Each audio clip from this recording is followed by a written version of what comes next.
परमेश्वर ने सब कुछ बनाकर इंसान को दे दिया ताकि उसका जीवन आनंद से भर जाए। पुराने नियम में फिर हम बार बार लिखा हुआ देखते हैं कि परमेश्वर के लिए तरह तरह की भेंट लेकर जाओ। एक विश्वासी के लिए परमेश्वर को भेंट देने का चलन क्या है, आज हम इसी विषय पर बात करेंगे। पहले सुनते हैं परमेश्वर का वचन। परमेश्वर का वचन हमने पौलुस रसूल की कुरिन्थियों के नाम दूसरी पत्री उसका 9वां अध्याय उसकी 6ठी आयत से आगे लिया है। यहाँ इस प्रकार लिखा है, परंतु बात यह है जो थोड़ा बोता है वह थोड़ा काटेगा भी, और जो बहुत बोता है वह बहुत काटेगा। हर एक जन जैसा मन में जाने वैसा ही दान करे, ना कुड़ के और ना दबाव से, क्योंकि परमेश्वर हर्ष से देने वाले से प्रेम रखता है। परमेश्वर सब प्रकार का अनुग्रह तुम्हें बहुतायत से दे सकता है, जिससे हर बात में और हर समय सब कुछ जो तुम्हें आवश्यक हो तुम्हारे पास रहे, और हर एक भले काम के लिए तुम्हारे पास बहुत कुछ हो। जैसा लिखा है, उसने बिखेरा, उसने कंगालों को दान दिया, उसका धर्म सदा बना रहेगा। अतः जो बोने वाले को बीज और भोजन के लिए रोटी देता है वह तुम्हें बीज देगा और उसे फलवंत करेगा और तुम्हारे धर्म के फलों को बढ़ाएगा। तुम हर बात में सब प्रकार की उदारता के लिए जो हमारे द्वारा परमेश्वर का धन्यवाद करवाती है, धन्यवाद किए जाओ। परमेश्वर के वचन को पढ़े और सुने जाने से आशीष हो। आमीन। वचन के अनुसार परमेश्वर हमारी भेंटों की इच्छा नहीं रखते। फिर हाबिल के साथ काइन की भेंट को परमेश्वर ने स्वीकार क्यों नहीं किया? परमेश्वर ने हर चीज की रचना की, इसलिए इसके ओनर या मालिक भी वही हैं, और इसके अलावा कोई भी चीज जो उन्होंने बनाई है उनके बिना रह भी नहीं सकती है। ये उनका प्यार है कि उन्होंने हमारी हर चीज जो जरूरत की है हमें दे दी है, ताकि हम अपना जीवन आनंद से कंफर्टेबल तरीके से जी सकें। भजन संहिता 115 की 16वीं आयत में लिखा गया है, स्वर्ग परमेश्वर का है लेकिन धरती उन्होंने इंसान को दे दी है। इसके द्वारा परमेश्वर इंसान के साथ एक पार्टनरशिप में आ जाते हैं, जहां पर के परमेश्वर धरती, बीज, धन दौलत और सब कुछ देते हैं, और इंसान का काम है उसमें पार्टनरशिप में कि वो इन सबको सबसे बढ़िया रिजल्ट लाने के लिए इस्तेमाल करें।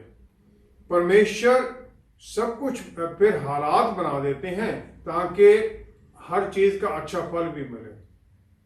इसके रिटर्न में इसके साथ परमेश्वर ये चाहते हैं कि कोई बहुत बड़ा शेयर उन्हें नहीं चाहिए कि 90% मुझे दो, 10% तुम रखो, लेकिन वो इतने में ही खुश हो जाते हैं कि जो भी दे दिया, जो कुछ भी दिया।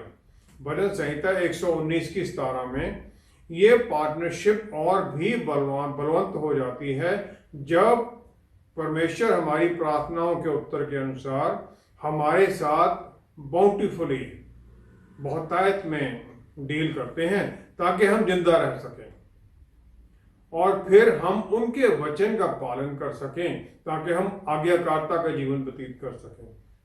पहला शमूएल 13वां अध्याय 14वीं आयत में दाऊद को परमेश्वर के मन का आदमी माना जाता है, और ये उसके कई पापों के बावजूद कहा जाता है, और उन पापों के कारण दूसरे लोग भी तकलीफ उठाते हैं। लेकिन राजा दाऊद कभी भी किसी लड़ाई में परमेश्वर की आज्ञा के बिना नहीं गया, और फिर जब भी उसे जीत हुई तो उसने वो जीत परमेश्वर के नाम कर दी। दूसरा शमूएल 6वां अध्याय 14वीं आयत में जब फाइनली वो जो वाचा का संदूक है उसे लाने में, यरूशलेम लाने में सफल हो जाता है, तो वो उसके सामने अपने पूरे बल के साथ, तन मन के साथ नाचता है। भजन संहिता 147 11वीं आयत में लिखा है, परमेश्वर एक प्यार करने वाले पिता हैं और वो हमेशा आनंदित होते हैं उनको आशीष देने के लिए जो उनका भय मानते हैं, उनका आदर करते हैं और जो उनके अनुग्रह की आशा रखते हैं। एक पिता अपने बच्चे को एक पेंसिल बॉक्स दे देता है, कलर्ड पेंसिल, एक स्केच बुक दे देता है कि तुम बनाओ जो चित्र बनाना चाहते हो। कुछ समय के बाद में, कुछ घंटे के बाद में लड़का वो बच्चा अपने पिता को दिखाने आता है जो भी उसने बनाया है, और जो उसमें से बेस्ट उसको लगता है वो अपने पिता को दिखाता है, देखो ये मैंने अच्छा बनाया है। पिता आनंदित होता है, उसमें प्राइड फील करता है उसने बच्चे ने जो बनाया है, और फिर उसे कमेंड करता है, उसको आशीष देता है, बहुत अच्छा, खुशी जाहिर करता है, और फिर उसे कुछ और देने के लिए भी कोशिश करता है ताकि बच्चा और एनकरेज हो और उसकी जो टैलेंट है वो बढ़ता जाए। पिता चाहता है कि उसका जो बच्चा है उसे बेस्ट दिखाए ताकि बच्चा भी उसमें प्राइड फील करे, पिता भी आनंदित हो। लेकिन उसने अपने पास कुछ नहीं रखना है, वो बच्चे के पास ही छोड़ देता है। इसी प्रकार पिता परमेश्वर भी ये चाहते हैं कि हम जो उनके बच्चे हैं, हमारे जो कामों का बेस्ट है, जो उसका रिजल्ट बेस्ट है, हम उनके पास वो लेके जाएं ताकि उसे देखकर वो आनंदित हो। उत्पत्ति 4 अध्याय 2 से 4 आयत तक। कायन किसान है, धरती को बोने वाला, और वो अपनी एक प्रोफेटिक दृष्टि के द्वारा समझता है कि उसे परमेश्वर के लिए कुछ लेके जाना चाहिए, और वो लेके क्या जाता है, जो उसने धरती में उसने बोया था, जो उसे पाया उसमें से कुछ ले जाता है, something out of the fruit, चुन के नहीं, जो उसके सामने लगा वो ले गया। जो वो लेके गया वो बेस्ट नहीं था, और वो लेके गया जो उसके हाथ में आ गया उसने पहुंचा दिया परमेश्वर के सामने। उसका भाई हाविल, उसका भाई जो है वो शेपर्ड है, वो भी लेके जाता है अपनी भेड़ों का जो फर्स्ट बॉर्न है, जो बेस्ट है, वो लेके जाता है परमेश्वर के पास, चुनता है कि बेस्ट क्या है तो परमेश्वर के पास लेके जाए। परमेश्वर हाविल की भेंट की तरफ मुड़ते हैं, उसे स्वीकार करते हैं, और स्वर्ग से आग उतरती है, उसे कंज्यूम कर लेती है। काइन जो शब्द है इब्रानी भाषा में, इसका मतलब है अक्वायर्ड फ्रॉम गॉड, परमेश्वर द्वारा, परमेश्वर से प्राप्त करना। मैमोनाइट जो यहूदी रबी हैं, वो ये जिन्होंने के टोरा के ऊपर बड़ा डिटेल में लिखा है, वो ये मानते हैं कि हवा ने शायद, परमेश्वर ने जो वो उत्पत्ति 3:15 में कहा था कि ये जो औरत का बीज है वो सांप का सर कुचलेगा, शैतान का सर कुचलेगा, शायद काइन वो बच्चा है। हाविल इब्रानी भाषा का शब्द, उसका मतलब है ब्रेथ या वेपर, सांस या वेपर, मतलब उसकी कोई परमानेंट नेचर नहीं है। उत्पत्ति पहले 29वीं आयत में परमेश्वर ने इंसान को जो आज्ञा दी कि तुमने फल खाने हैं जिनमें बीज है, या जो ये हर्ब्स हैं, जो हर्ब्स जो झाड़ियां हैं, इनके पत्ते या जो वो खाना है। जो भेड़ बकरी पालना था वो मीट के लिए नहीं था, ये परमेश्वर की भेंट के लिए था, या फिर कपड़े पहनने के लिए जो अंगरखे परमेश्वर ने बना के दिए थे, जिसके लिए कि परमेश्वर ने उन जानवरों का लहू बहा दिया था ताकि इंसान की जो आत्मिक नंगापन था उसे कवर कर दिया जाए, और उसे एक कवरिंग देकर उसकी फिजिकल नेकेडनेस को भी कवर कर दिया जाए। लेकिन परमेश्वर ने कायन की ऑफरिंग को रिजेक्ट क्यों किया? उन्होंने उसकी भेंट को देखा, उसमें कुछ भी अप्रिशिएट करने वाला नहीं था, और यह माना जाता है कि वो फ्लैक्स सीड था, नॉर्मल बीज जो होता वो लेके आया था, कोई खास कोई बढ़िया फ्रूट नहीं था जो कि उत्पन्न हुआ था धरती से। जो भेंटें ली जाती थी पुराने नियम में, जो भी धरती से पैदा होता था, फल जो कुछ भी था, वो याजकों के लिए था, परमेश्वर के लिए नहीं था। दूसरा, जो परमेश्वर के लिए भेंट थी वो पाप के लिए थी, और क्योंकि जानवर में जीवन है उसी को ही भेंट किया जा सकता था। तीसरा, हावल जो फर्स्ट बॉर्न है, जो उसके जानवरों का फर्स्ट बॉर्न, जो पहलौठा था, मेल एनिमल, बेस्ट उसमें से चुनता है, वो लेके जाता है। कायन जो से मिला वो लेके आ गया, उसने कोई उसके लिए चुनाव नहीं किया, उसने कोई बेस्ट नहीं चुना। चौथा है, कायन का जो एटीट्यूड है वो ऑफरिंग से ज्यादा दे रहा है कि हाँ ठीक है मैं लेके आया हूं, परमेश्वर को आदर करने के लिए नहीं है। इसलिए उसकी भेंट को रिजेक्ट कर दिया जाता है। उत्पत्ति 4 की 7वीं आयत में परमेश्वर ने दोनों भाइयों की तरफ कोई पार्शियलिटी नहीं दिखाई। उन्होंने काइन को ये हिदायत दी कि पाप तेरे द्वार पर है और इसकी इच्छा तेरे लिए है, लेकिन तुझे इस पर प्रभुता हासिल करनी है। इसे तुम्हारे ऊपर ओवर पावर नहीं इसे करना चाहिए। परमेश्वर चाहते थे कि वो बेस्ट लेके आए, जो उसने काम किया उसके बेस्ट लेके आए, ताकि जो अदन बाग में शुरू किया गया था परमेश्वर के साथ भेंट के समय गाइडेंस जो मिलती थी, एनकरेजमेंट वो देते थे, वो काइन को भी वो बता सके अच्छा ये बहुत अच्छा किया तुमने, अच्छा है, इसमें और ये करोगे तो और अच्छा रिजल्ट मिलेगा। हम सब के लिए परमेश्वर की इच्छा यही है कि हम हर तरह से हर काम में एक्सेल करें, क्योंकि वो परफेक्ट है, उन्होंने सब कुछ परफेक्ट बनाया है, परफेक्ट ही वो हमसे एक्सपेक्ट करते हैं। जबकि शैतान का सब जो काम है हमारे खिलाफ वो ये है कि हम गिरावट में आ जाएं और फिर वो हमारे ऊपर कंट्रोल कर ले। जो हम भेंट परमेश्वर के पास ले गए जाते हैं, परमेश्वर की कोई भलाई के लिए, उसके आनंद के लिए नहीं है, ये हमारी उन्नति के लिए है, और ताकि हम परमेश्वर का धन्यवाद दे सकें उसके अनुग्रह के लिए, उसके दया के लिए कि उन्होंने हमें ये आशीष दी कि धरती से कुछ हम उपजा सके और जानवरों से वो उनका ऑफस्प्रिंग आगे बढ़े हो। उत्पत्ति 4 की 11-12 में परमेश्वर काइन को श्राप देते हैं और उस श्राप में वो कहते हैं धरती अब तुम्हें अपना बल से जो है वो तुम्हें नहीं देगी, जो तुम कल्टीवेट करके पा लेते थे, फार्मर है वो, अब धरती तुम्हें कुछ नहीं देगी। हम कितने लोग हैं विश्वासी जो काइन से परमेश्वर के साथ जो हमारी डीलिंग है उसमें काइन से अपने आप को बेटर मान सकते हैं? क्या हम सचमुच अपना बेस्ट ही परमेश्वर के पास लेके जाते हैं? क्या हम अपना एफर्ट, अपना समय, बेस्ट टाइम उनको देते हैं? अगर हम नहीं देते हैं तो क्या हम सजा के हकदार नहीं हैं? हमें ये सोचना ही पड़ेगा। एक विश्वासी के लिए परमेश्वर के पास ले जाने के लिए सबसे सुंदर भेंट क्या हो सकती है?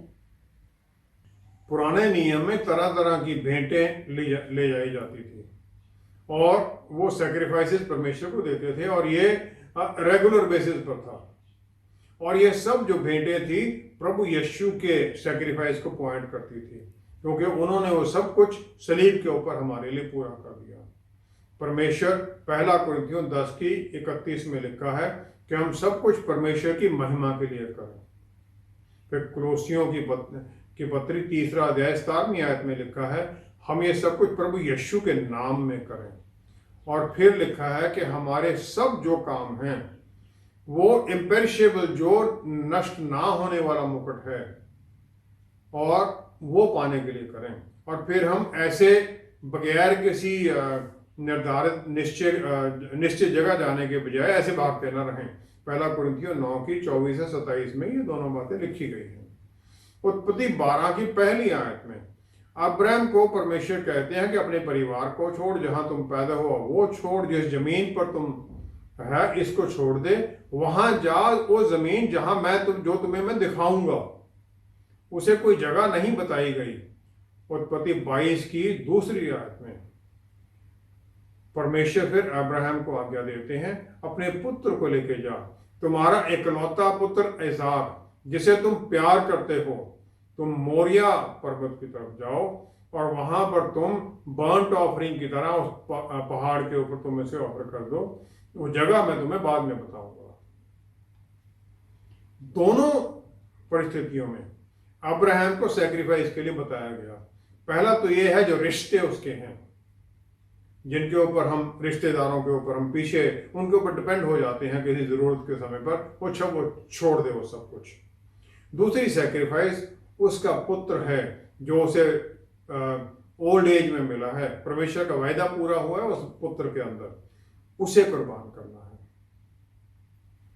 परमेश्वर शैतान को, अय्यूब को परेशान, उसको एफ्लिक्ट करने देते हैं और वो सब कुछ गंवा देता है, लेकिन वो विश्वास में बना रहता है। अय्यूब 2 अध्याय की 4 आयत में शैतान फिर बोल देता है परमेश्वर को कि स्किन फॉर स्किन जो उसके पास है, जिसमें उसका जीवन है, अगर वो उससे ले लिया जाए तो परमेश्वर आपको अय्यूब मुंह के ऊपर बुरा भला कह देगा। जो सबसे प्रेशियस मेरे पास है वो है क्या, जिसके ऊपर मेरा कंट्रोल है, वो मेरा अपना है, मैं अपना शरीर है मेरा, मैं हूं जिसके ऊपर मैं कुछ कंट्रोल करके परमेश्वर को अर्पण कर सकता हूं। और यही सबसे सुंदर ऑफरिंग है जो कि मैं परमेश्वर को दे सकता हूं, परमेश्वर के राज्य के लिए दे सकता हूं। और बाकी सब कुछ इससे कम ही वैल्यू का है।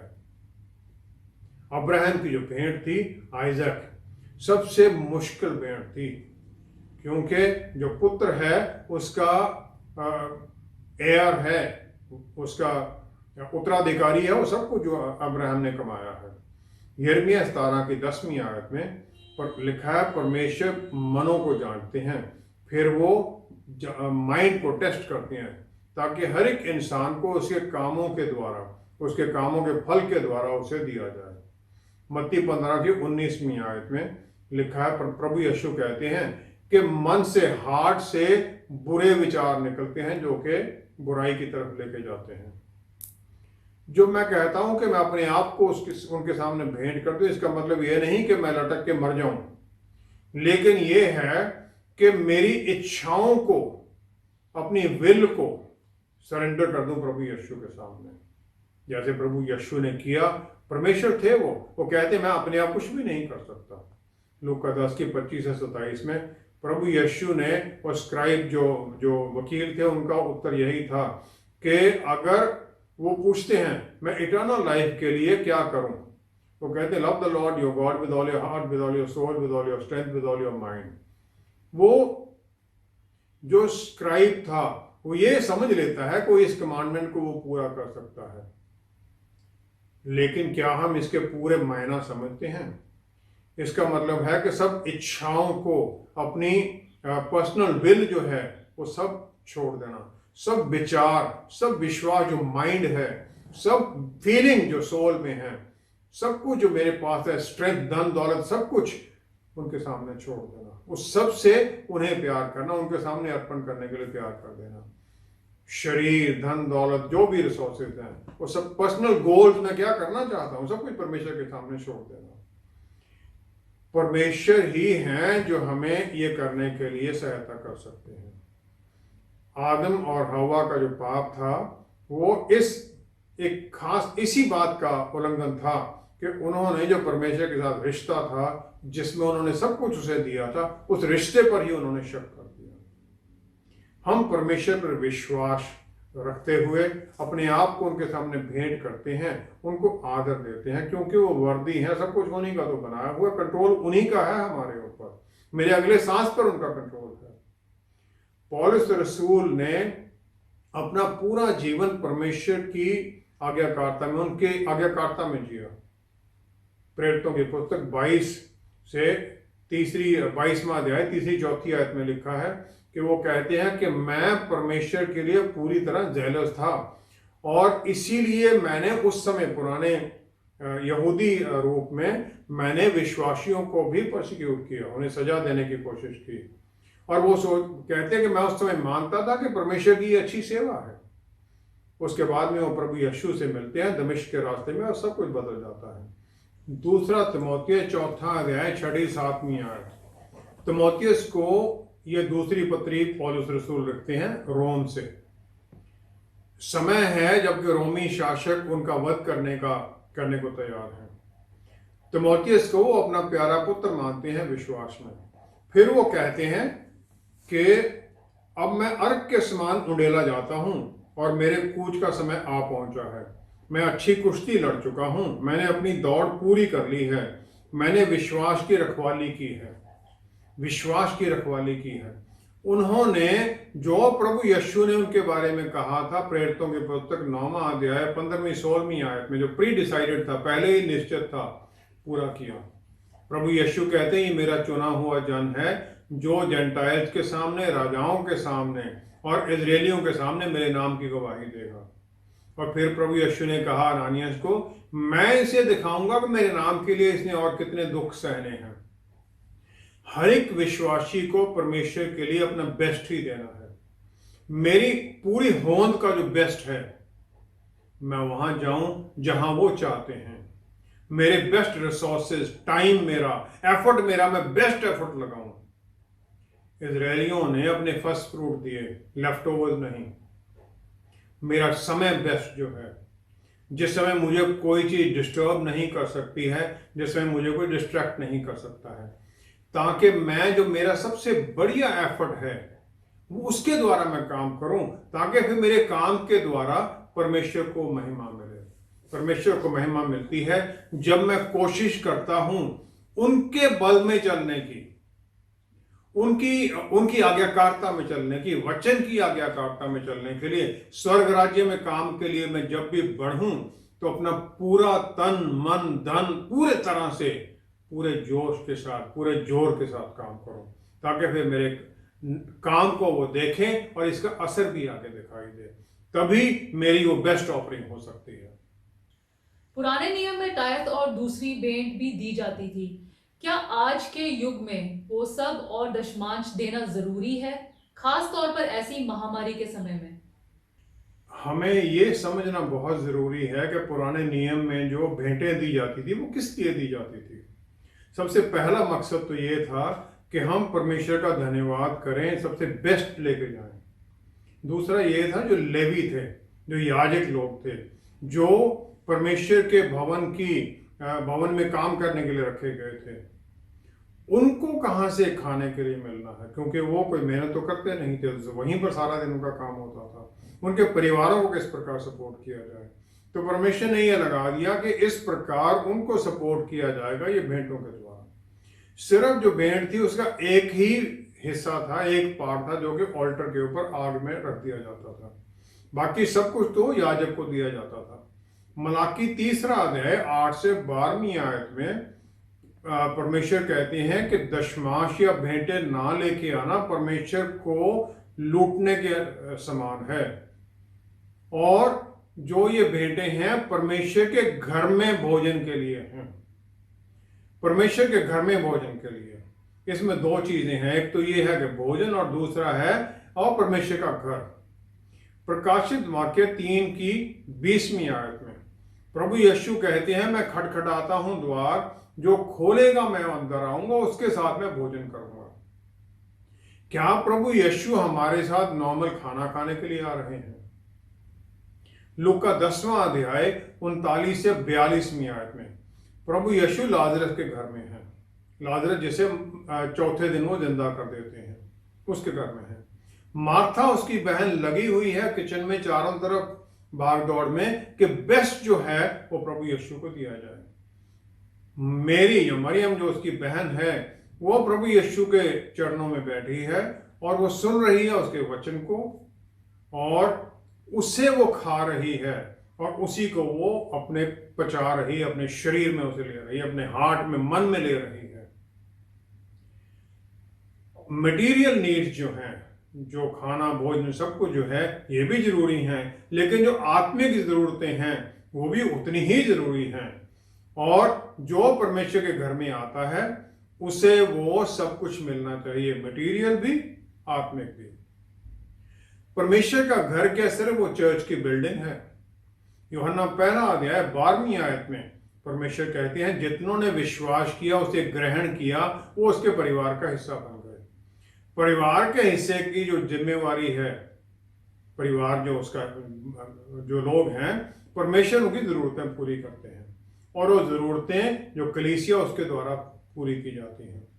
फिर जो पास्टर है, जो आत्मिक भोजन दे रहा है, उसकी जरूरतें कहाँ से पूरी होनी हैं? जो लोग हैं, जो गरीब हैं, जो विडोज हैं वहां पर आती, उनकी जरूरतें, उनको सहायता करना। और फिर जब दूसरों के पास मैसेज लेके जाना है, लिवाइट्स की तरह ही है वो पास्टर, उनको किस प्रकार उनकी जरूरतें पूरी होंगी। मलाकी 3 अध्याय 10 से 12वीं आयत में एक यही आयत है जहां परमेश्वर चैलेंज कर देते हैं। चैलेंज क्या है? वो ये कहते हैं, मैं तुम्हारे लिए कि तुम मुझे परखो, भेंट लाकर मुझे परखो कि मैं आकाश के झरोखे तुम्हारे लिए खोलकर तुम्हारे ऊपर अपरंपार आशीष की वर्षा करता हूं कि नहीं। मैं तुम्हारे लिए नाश करने वाले को ऐसा गुड़कूंगा कि वह तुम्हारी भूमि की उपज नष्ट ना करेगा और तुम्हारी दाखलताओं के फल कच्चे ना गिरेंगे। सेनाओं के यहोवा का यही वचन है। तब सारी जातियां तुमको धन्य कहेंगी, क्योंकि तुम्हारा देश मनोहर देश होगा। परमेश्वर ये सब आशीषें हमें देना चाहते हैं। वो कहते हैं मैं स्वर्ग की खिड़कियां खोल दूंगा, इतनी आशीषें तुम्हें मिलेंगी, तुम्हारे पास जगह नहीं होगी रखने के लिए। दूसरा, शैतान तुम्हारे किसी काम को रोक नहीं सकता है। तीसरा, जो तुम बीज बोओगे वो फल जरूर लाएगा। चौथा, कौमें तुम्हें धन्य कहेंगी।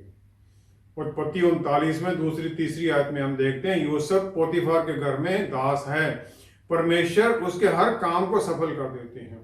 जो भी वो करता है उसके हाथ में जो भी काम है वो सफल होता है। जो भेंट हम लेके जाते हैं परमेश्वर को, किसी तरह से इससे कोई उन्होंने अमीर नहीं हो जाना है। हागे की पुस्तक 2 अध्याय 8वीं आयत में परमेश्वर कहते हैं चांदी सोना सब कुछ मेरा है। वो क्रिएटर है, सब कुछ उन्होंने बनाया है। जो हम भेंट लेके जाते हैं हमारे भीतर एक धन्यवाद का एटीट्यूड बनाने के लिए है। पिछले 1 साल से चर्च में हम जा नहीं सके हैं पेंडेमिक के कारण, कोरोना के कारण। कितने विश्वासी हैं जिन्होंने ये सोचा है कि परमेश्वर के घर में खाना है क्या? जो हम दशमांश निकालते हैं, क्या हमने अपने घर में उसे अलग करके रखा था? क्या हमने उसे पास्टर को देने के लिए कोशिश की? फिर हम इजरायलियों की तरह ये शिकायत कैसे कर सकते हैं कि परमेश्वर ने हमें छोड़ दिया है? जो परमेश्वर का है वो हमें आशीष देने के लिए, सुरक्षा देने के लिए है, अगर हम उसे भेंट देते हैं।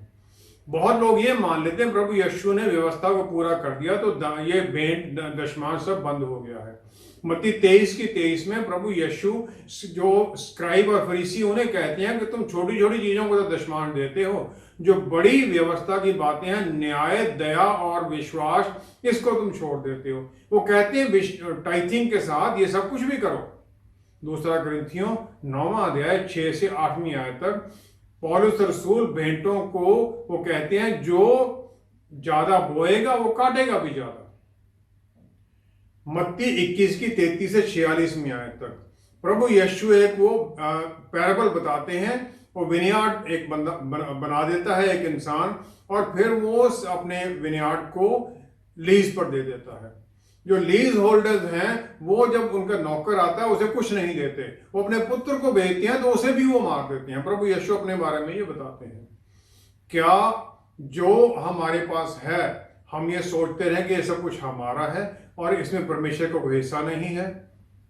जब हम इस प्रकार का एटीट्यूड बना लेते हैं तो हम आशीषों से बाहर निकल जाते हैं। जब हम धन्यवाद का एटीट्यूड बनाते हैं तो ऑटोमेटिकली फिर हमें देने में कोई कष्ट नहीं होता है। फिर चाहे कम है चाहे ज्यादा, जितना भी हमें मिला है हम उसमें से देना चाहते हैं, क्योंकि हम ये भी चाहते हैं कि परमेश्वर के घर में वो जाए और वो ठीक तरह से इस्तेमाल हो, फिर हम वो भी देखना चाहते हैं। ये नहीं कि वो कोई कुछ लोग उसे मिसयूज कर लें। हम ये जो भेंट लेके जाते हैं इसे पूरी तरह से दें, वहां पर इसका इस्तेमाल भी देखें, तभी उसका फल मिलेगा। आइए हम प्रार्थना करें। पिता परमेश्वर, हम आपका धन्यवाद करते हैं। हमारे भीतर ये धन्यवाद का एटीट्यूड बनाइए। अपने आप हम ये नहीं कर सकते, ताकि हम दशमांश निकालें। जो सब कुछ आपने दिया है उसमें से हम ज्यादा से ज्यादा देने की कोशिश करें, ताकि दूसरों को भी जो आपने हमें दिया है उसके द्वारा आशीषें मिले। पिता परमेश्वर, सब कुछ आपके प्यारे बेटे प्रभु यीशु के पवित्र नाम में मांगते हैं। आमेन, आमेन, आमेन। राजा दाऊद परमेश्वर को धन्यवाद की भेंट देना सबसे उत्तम मानता था, लेकिन इसका मतलब ये भी नहीं है कि हम बस धन्यवाद से ही काम चलाने की कोशिश करें। परमेश्वर हमारी किसी भी भेंट को अपने लिए नहीं चाहते, बल्कि ये उनका दूसरों के लिए प्यार है कि उन्हें भी कुछ ना कुछ मिलता रहे। पर क्या हम भी अपना रोल निभाने के लिए तैयार हैं? हमारे साथ दोबारा जुड़ने के लिए आपका बहुत बहुत धन्यवाद। अगले हफ्ते आपसे फिर मुलाकात होगी। Stay blessed. शालोम।